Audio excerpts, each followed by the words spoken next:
You may have heard the word autism and met people who have autism. But what is it?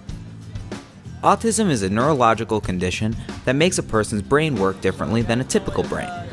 It causes a person to interact differently with the world around them.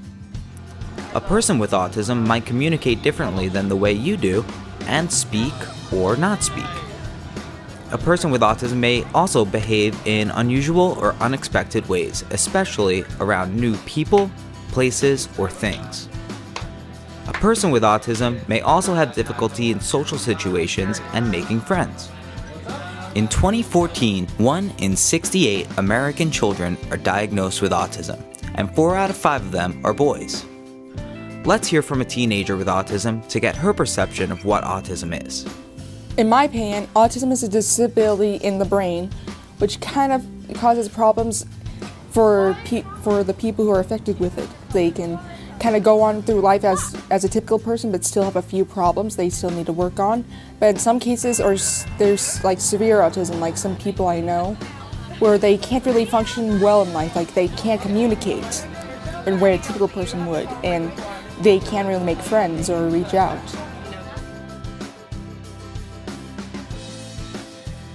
People with autism communicate in a lot of different ways. Most people with autism can understand everything you say, but have a hard time using words or finding the right words, and for some, using any words at all. Their brain might translate thoughts into pictures or images instead of words, or the motor function of speech might be difficult for them. Some people with autism don't talk at all, but they still understand what you're saying. Body language and other forms of nonverbal communication can be challenging for someone with autism to understand and decode what you mean. For example, someone with autism may not understand that crossing your arms may mean you're angry, or it may mean that you're cold, or you're bored, or you want some personal space. The meaning is dependent on the situation, and people with autism have difficulty reading situations, especially if they are new. Also, making eye contact is often challenging for people with autism, so keep in mind that just because someone isn't looking at you or making eye contact, it doesn't mean they don't want to talk to you. It's important to be clear and be patient when interacting with someone with autism, whether you're face-to-face, on the phone, texting, or online. Lizards on 3. On the count of 3, lizards. 1, 2, 3, lizards! Someone with autism might take statements literally, so saying things clearly and exactly how you mean can be important when interacting. Expressions like, "wait a second," or "hold your horses," could take on a whole new meaning.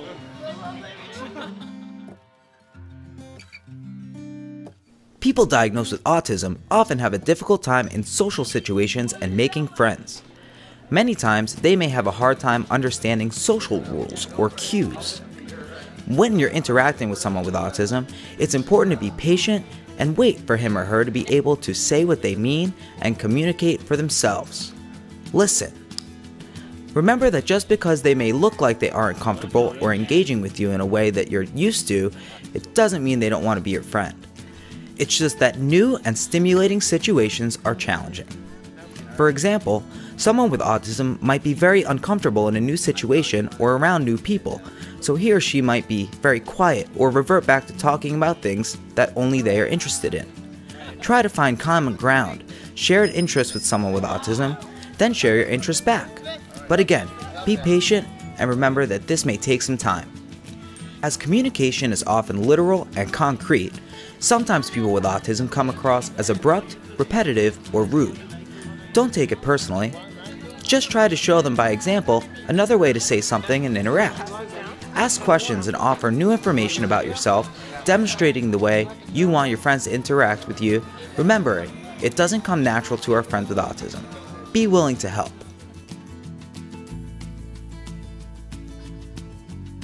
Since a person diagnosed with autism's brain is wired differently, messages sent through the senses are often exaggerated or understated.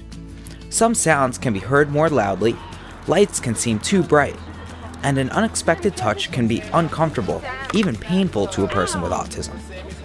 Filtering and discriminating sounds and visuals and figuring out which to focus on can be very challenging and often overwhelming to people with autism. For example, when talking to a person with autism, he or she may hear your voice at the same volume he hears the truck that passed by and the kids across the street playing, so he may have difficulty and need extra time to process all the sensory input he's experiencing and choose your voice to focus on and respond to. Sometimes people with autism behave in ways you may not expect. Sometimes they engage in strange, repetitive, inappropriate, or even unsafe behaviors. STIM stands for a behavior that is self-stimulating. Stimming is a way a person with autism can calm their senses by repeating behaviors over and over again. In other words, it's a way for someone to get his or her body to chill out. We all engage in stims, like when you shake your foot when you're waiting or chewing on your pen when you're thinking. However, sometimes people with autism get stuck in a stim behavior. This could look like rocking, hand flapping, pacing, or repeating a phrase over and over. The trick is to help individuals with autism regulate and know when a stim is appropriate and for how long and what settings it's okay or not okay. Another type of behavior is what some people call a meltdown. A meltdown is a form of communication. A meltdown may happen when a person has run out of ways to cope with their environment or ways to communicate in a more appropriate way to get what they want, need, or don't want. A meltdown can happen when someone feels anxious, upset, fearful, or frustrated. A meltdown might manifest in many different ways. Some of the behaviors could seem strange, like screaming or cursing. However, significant behavior meltdowns may be unsafe, as occasionally could lead to injury.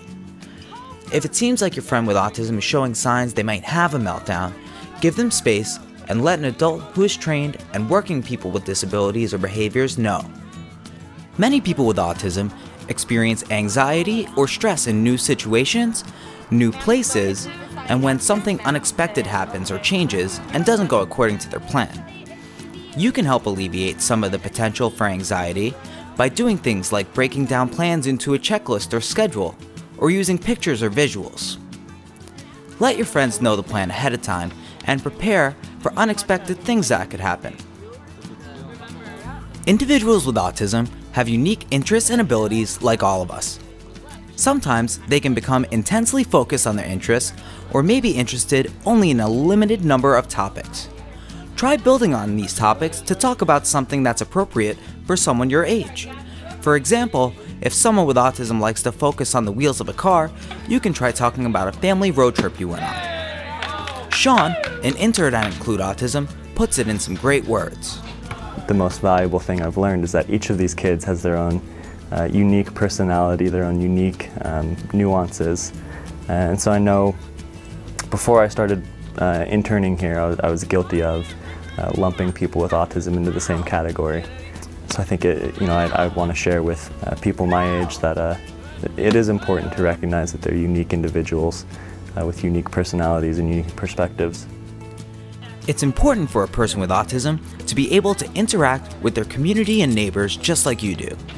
In order for someone to be active and contributing in their community, the people in the community may need to make small adjustments to be more accommodating. This can make it a lot easier for someone with autism to access different businesses, organizations, or clubs. When I include somebody, I ask them if I can include them to be a part of the community. We take the kids shopping and do things in grocery stores that would teach them how to navigate their own lives as they become older individuals. Those are the moments when we really get to learn, because it's kind of all on us. And to create a safe environment for them to do that, I think is really invaluable and really exciting. A peer pal is someone who makes friends with someone with autism and serves as a positive role model for those around them to be more inclusive of individuals of all abilities. A peer pal is open to learning new things about people around them, even if they are a little different. Let's hear from some of the peer pals that Include Autism's baseball league. It's just interesting to see how they see things and communicate with people, and it's just kind of fun to get a different point of view. It's fun to just meet all these kids because every one of them is different and they're all nice kids. Well, for the most part, they're just like any other kid. They do the same things, they want the same thing, but they just sometimes have trouble doing certain things. But other than that, they're exactly the same. They have the same personalities and everything. Oh yeah, it's really fun. We go places like in the community to help them so that they can learn how to live in the real world and just communicate with others and just pretty much teach them what to do when they get in like certain situations. When you're interacting with your friend with autism, it's helpful to ask questions and get to know what they like or don't like. If they don't have the ability to use words, you may have to be patient and flexible in how they interact with you. They may use signs or some kind of technological device to communicate. When you're speaking, use clear, calm language and try to be very literal and concrete. If you feel like you're being misunderstood, try using fewer words and simplify your language. Always wait 3 to 5 seconds before repeating yourself and give your peer an opportunity to answer for themselves. Remember to be patient and empowering to your new friend.